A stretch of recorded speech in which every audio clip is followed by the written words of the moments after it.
Азыркы жаштар, өспүрүмдөр насвайга берилип, силерде дагы бар насвай?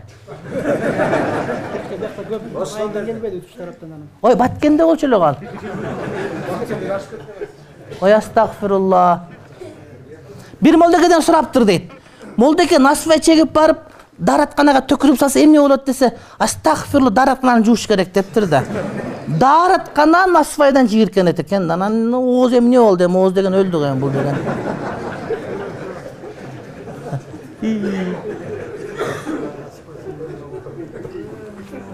Баткенде чек деген айылда поголовный кеткен ушундай дечи.